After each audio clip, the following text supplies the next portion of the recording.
It's early evening and it's beautiful outside. I wish I could show you a 360 view of where I am because it's utterly stunning. I've just seen the sun going down behind me, and in front of me, almost exactly opposite where the sun was, is the moon, and it looks divine. It looks heavenly. Speaking of heavenly, I just wanted to share this instrument with you. I think that it should have a beautiful name like the Heavenly Harp or something like that, but it doesn't. It's just called table tubes, apparently. It's an instrument that just makes such a beautiful noise, and when I first heard it, it was in a group setting. So I was invited along to a musical group, but not music in the sense of trying to be an accomplished musician. It was more a sense of community. Lots of people there who some hadn't ever met each other before, some knew very little of each other, and we all just got together and we were invited to pick up an instrument and just start playing. And it was remarkable how we all started to just tune into each other. And I think it was really at that point that I knew that sound did something wonderful for me. So I'm not going to spend too much time talking ahead of playing this for you, but I really did want to share it with you. And for me, it's a form of relaxation. So this isn't going to be a long session, but what I'd invite you to do is just to be still for a little bit while you take the time to listen to this, and just notice there might be other sounds, there might be other people walking around here, all sorts of different noises going on, but just try to bring your attention simply to the sounds that you're hearing and notice just any sensations that you feel, maybe tingly fingers, maybe you just start to notice that you're relaxing more. And as you breathe in and breathe out, with every breath, just try and think to yourself that you're breathing in harmony and peace, and breathing out all of the difficulties, all of the things that haven't been so easy for you. So you're breathing in harmony and breathing out those things that you're ready to just let go of. So I'm just going to play for a little bit, and it's not going to be particularly musical, but maybe you'll enjoy the sounds just like I did when I first heard it. So here we go. Oh, there's the sound of someone cycling. Maybe I'll let them go first. Well, no, actually, my videos are all about being real, aren't they? So real things happen. People cycle past. There were teenagers screaming a moment ago. Not quite conducive to what I'm trying to do here, which is to give you a little bit of relaxation. So when you're ready, just take a nice deep breath and get into a comfortable position. I'll take a deep breath in with you, breathing in harmony and peace. And breathing out all of the tension and the worries and the stress, because they'll happily wait at the door for you. You can let them go for just a few minutes.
Now I'd like to invite you just to start to be aware of your surroundings.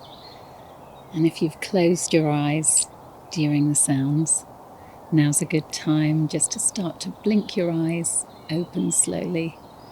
Reacclimatize yourself with your surroundings. Maybe wiggle your fingers and your toes. Give yourself a nice stretch. Oh, I love a good stretch. And I really hope that just by being present and hearing the sounds just for a few minutes of your day has maybe given something to you. Because for me, I think it's really good just to focus your attention, to funnel everything down. Imagine a big funnel with all of the chaotic thoughts that we have during the day, and focus and get pin sharp as those thoughts just funnel down into one thing. Now, it may be sounds for you. I know that for me that certainly helps. It may be journaling. It could be yoga. It could be running. I'm not a runner, but I know a lot of people love to run, and they say that it puts them in a very meditative type state. And whatever it is that you can find to do, just focusing, getting laser sharp, keep getting down to the finest detail, a bit like taking a photograph. Zoom in until all the noise of everything else on the landscape is just focused on maybe that one little flower. Got lots of lovely buttercups here. Until you're focused on the flower, and then go deeper into that flower until you can see all of the little stamen inside, metaphorically speaking. So, for example, with sound, what I would do is notice how the different sounds resonate in a different way. For example, this one is quite steady. I'll just tap that. And then I think it's this one, almost has a bouncing sound. It sort of sounds like it's bouncing backwards and forwards.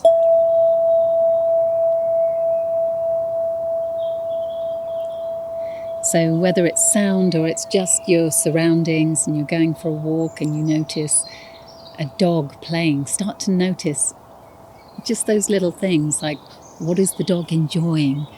What are they doing? Notice the colouring on the dog, notice the markings of the dogs, whatever it might be. I just find that funneling down those thoughts into a much more sharp focus on just one thing at a time can really help to cope for when that funnel just isn't available and you have to focus on all the different things that are going on at once. Well, I've taken up enough of your time. I do hope that you've enjoyed this. I've actually really enjoyed it, and maybe the birds have too, because they seem to be chirping and tweeting as this has been played. So thank you as ever for watching.